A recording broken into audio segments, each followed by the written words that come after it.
think from an Iranian point of view, the longer this war goes on, the better, because the longer it goes on, the more coercive leverage they have. If you look at what's happening to the price of oil, this is in Iran's interest.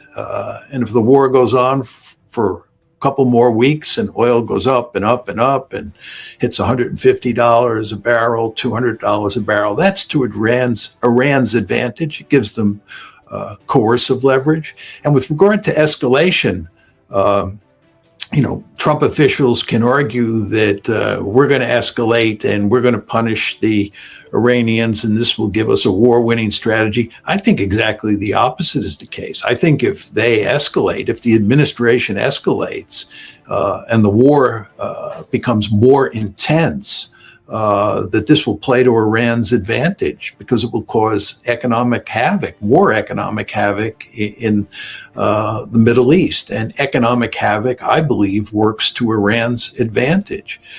As I've said before, I think you can make an argument that Iran was foolish to sign the Memorandum of Understanding on June 17th. They should have just let the war go on and hoped that the United States did foolish things that made the price of oil go up further and further. And of course, this is what's happening now. The price of oil is going up. And again, this works to Iran's advantage. So I don't think Iran has any great incentive to put an end to this war quickly. I think if anybody's talking to the Omanis and the Pakistanis about trying to restart the negotiation process, I bet it's the Americans, not the Iranians. Dan, you got to bring yourself in, or else it's the Saudi Arabians or the Qataris, all kinds of Kuwaitis people. They may be the ones that are saying, "Hey, let's find a way to get out of this because it's really costing them a lot." Saudi Arabia finally is starting to pay a bigger financial cost than some of the others have up through the first part of this with the closure of the Bab el-Mandab. But let me ask you a very specific question: given all that has happened and all the conditions you've mentioned with the interceptor missiles, our offensive missiles, Iranian, mountainous the missile cities, etc., what can Trump do now? Not what should he do, because you've already answered that. He should just walk away. But given his political constraints, where can he go if he recognizes, as you suggest, that he recognizes this problem, he's got to get out? How can he do it using Trumpian capabilities? Well, he's going to have to cut a deal. And what he's going to try to do is convince people that it was the Iranians who wanted to go back to the negotiating table and that he's accommodating them. This is reflected in Rubio's rhetoric, which, of course, is rhetoric the president uses all the time. What we're saying here is that it's the Iranians who want to go back to the negotiating table. Why are they pounding on that message? It's because we want to go back to the negotiating table, but we don't want to be seen as the one that's desperate to get back to the negotiating table. Then we'll go back to the negotiating table and we'll spin whatever agreement is reached as a great victory. Trump, of course, tried to do this on June 17th, but he couldn't convince the hawks of that, and they basically pushed him to welch on the deal. This time, I think Trump's going to get a worse deal than he got on June 17th. Because again, as I said before, the Iranians have more coercive leverage the longer this war goes on. So the second time you go to the negotiating process, they're going to have more leverage. They're going to drive a tougher bargain. So he's going to have a more difficult time trying to convince people that this is not another surrender document. In other words, an even worse surrender document. But he'll try to do that. He'll try to say, we've put an end to the war. We've solved the economic crisis, and we're going to live happily ever after. Will he be able to sell that? I doubt it, but he'll try. What it appears to me is, and as you're talking here, I'm kind of connecting some dots potentially, that maybe that is why he's saying that. That's why Rubio was saying that, but that he's like, all right, to sell that, I first have to do one more big push. And that could be the reason why Jack Keane said this. We are on a definite path to return to major combat operations that would involve Israel and the United States. I think that is the path we're on. Is there some negotiations that the Iranians want to do here? Of course, they want to negotiate. Why now? They want to negotiate because they want to stop the United States from imposing their will by firing on them and taking away their military capabilities. They want to stop that, as they did successfully back on April the 7th and April the 8th. They want to replay that. I don't believe that's going to happen. Pakistanis and Qataris are supporting him on that, but I don't think that's where the president is and his team around him. I believe where they are frustrated, they want to get the Straits of Hormuz eventually open and also return to major combat operations and finish what they started out to do in terms of assigned military objectives.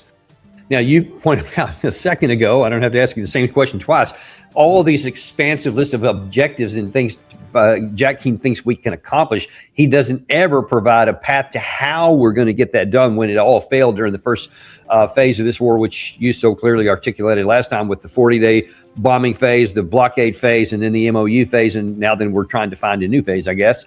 But do you think that it's possible that President Trump is putting out stuff like this, and like what Greenway said, and like what Keith Kellogg said also, that we want to try one more big push, and then we can somehow claim after the smoke clears that we caused Iran to make a deal? Could be the case, Danny. I wouldn't be surprised. They're desperate, and they're looking. I think they're looking for a way to end this war, yet be able to spin a story that we prevailed, the Iranians didn't prevail. And you could make an argument that what they're trying to do, and I'm not saying there's a lot of hard evidence to support this. This is, based on deduction by you and me. You could make a case that they're setting up a story that says that it's the Iranians who want to go back to the negotiating table. They're desperate. Enormous damage has been done to them. And then what we do is we go out and we slam them over the next couple days. And then we, in effect, declare victory and say, we're ready now to go back to the negotiating table. And we hope that the Iranians feel the time is here to negotiate another memorandum of understanding. And then that deal is done. And then we say, it's not a surrender document. We actually prevailed. And the reason we prevailed is we got tough with the Iranians. And we were probably overly patient, but nevertheless, we, in the end, brought down the hammer on them and they conceded. That's a plausible way of getting out of it from their perspective. The question is whether they can convince the rest of us that this is what really happened. And I think that's going to be almost impossible to do.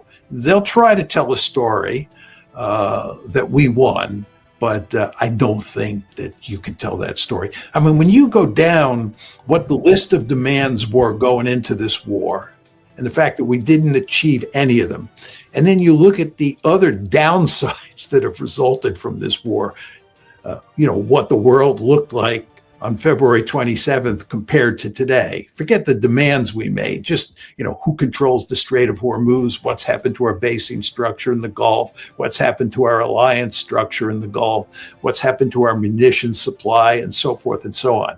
This is really a devastating defeat for the United States. How can anybody miss that? But they'll try to spin a story, assuming we're correct in what they're up to, that portrays us as the winners and the Iranians as the losers. And, I have to wonder, so we had the deal that you say Trump needs to try to get now in our hands with the MOU. So in June, President Trump made the statements that you just articulated a second ago. He recognizing the potential. None of those things have changed. They're all there now. And yet, for some reason, he still gummed it up with this, trying to change the terms in the southern part of the Strait of Hormuz with the Omani corridor. Then now this 12 straight days we've attacked them, et cetera. Probably a 13th day is coming later today. Maybe something even bigger. We'll see what's going to happen. But let's say that he does do what we have just speculated he may, and then after some big hit or whatever, claim we're going to walk away, we'll be in a worse position on the other side of all this if Iran agrees to anything.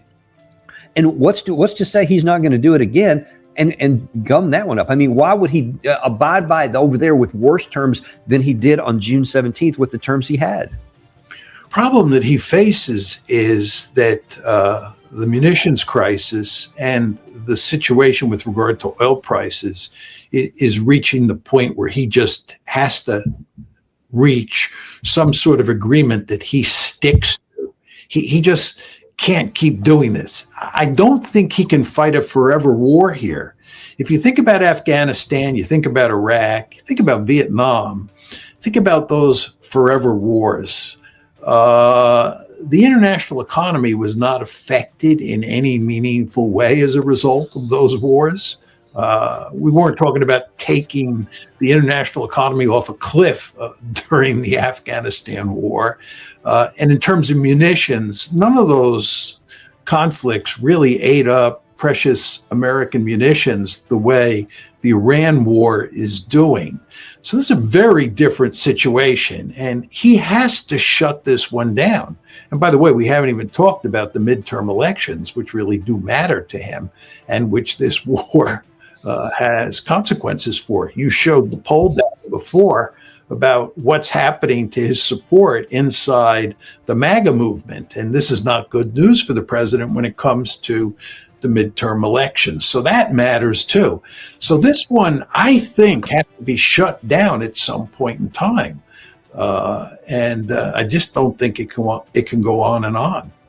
And it's not a surprise, but the administration is sabotaging its own potential. If they were going down that path, then they would be saying things that are different, that are supportive of that. But instead, in Senate testimony, here is Pete Hegseth talking about how weak the Iranian side is. Iran is at the weakest point militarily it has ever been in the past decade. Certainly, maybe in 47 years, as they've gathered effectively a terror army. So I acknowledge they still have capabilities, no doubt. But the amount of damage that we've done to them over the course of these series of operations has put them in the worst place they've ever been.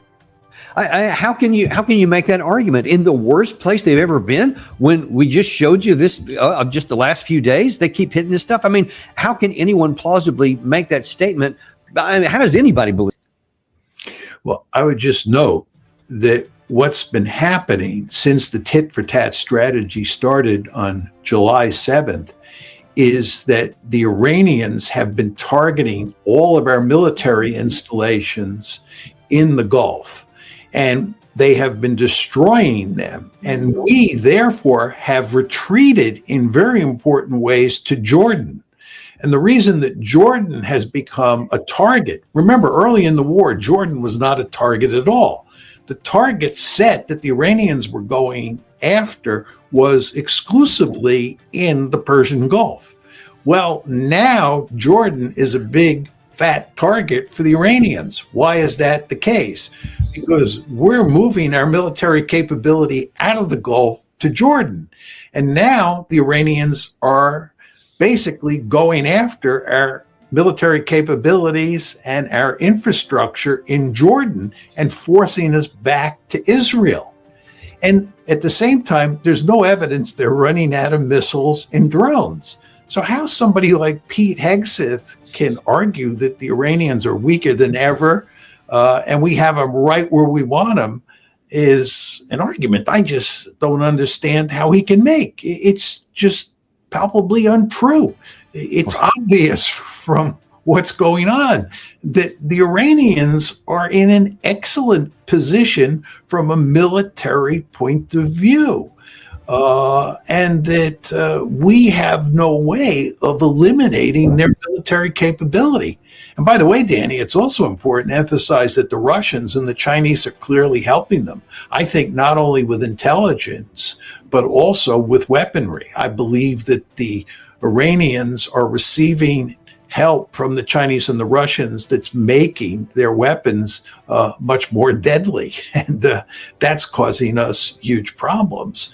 So I think that Hegseth here is just blowing smoke. Yeah, I mean, that's kind of those chickens coming home to roost, which we've been doing against Russia for all these years. And, I know you have some views on this in China, but, given all these weapons to Taiwan all this time, it's not surprising that they're going to both do something against us. Actually, the only thing I've been surprised at is that it's taken this long for them to get to it, especially the Russians. Speaking of the Russians, there was Marco Rubio met with Sergei Lavrov yesterday. And interestingly, the readout on the American side was merely that a meeting took place and that they talked about the Russia-Ukraine war. That's it. No, it was like 2 sentences long, very short. But on the Russian side, Dmitry Peskov was asked this morning how the Russians view that. In this situation, I wouldn't be overly optimistic. Contacts are indeed taking place. That is always positive. But one cannot speak of any new dynamics or acceleration right now. We continue our dialogue with the Americans through existing working channels, and we hope that when the American negotiators are freer, we will continue in-person communication. They will be able to come to Moscow and continue our dialogue. The Russians have said of late, Sergei Lavrov and Vladimir Putin both, that they are very disappointed that the spirit of Anchorage from Trump's the first time when he had rolled out the red carpet is effectively dead, and there's nothing more to it.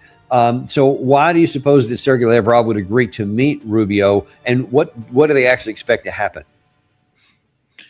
I think that he met with him because he wants to know that he is a responsible diplomat who's open to diplomacy. He's willing to meet with the American Secretary of State. This all shows that Russia is a responsible actor, a responsible stakeholder in the international system. But in terms of actually expecting anything from the Americans, the Russians at this point in time don't expect anything from the Americans. They know that you can't trust Marco Rubio or President Trump any further than you can throw them. These are people who speak out of both sides of the mouth, who reach agreements and then violate those agreements. The Russians understand that they're basically at war with the United States, and what they have to do is go to great lengths to make sure that the United States loses in Iran. That's in Russia's interest. And furthermore, that Russia wins in the Ukraine war, and that Russia delivers the United States twin defeats. This is what the Russians are thinking for sure. You want to remember, Danny, that at the G7 meetings that President Trump attended in France, the members of the G7 said afterwards in a declaration that they were going to accelerate their assistance to Ukraine in its waging of the long-range drone campaign against Russia. And furthermore, they made it explicit in the declaration that they were going to ramp up efforts to damage the Russian economy. This is the G7 countries, including the United States of America. Then you had in early July the NATO meetings at Ankara. And again, President Trump was there. And again, he and the NATO allies made it clear that they still had their gun sights on Russia, and they were going to do everything they could to make sure that Ukraine lost, that Russia lost in the Ukraine war, and would hopefully be weakened to the point where it was knocked out of the ranks of the great powers. This is what the United States is up to. Despite what President Trump or Marco Rubio says from time to time, it's quite clear that we have our gun sights on the Russians, and the Russians fully understand that, and they will act accordingly, which is not to say that you won't get this occasional diplo-speak from people like Sergei Lavrov, because this kind of soft power is in Russia's advantage.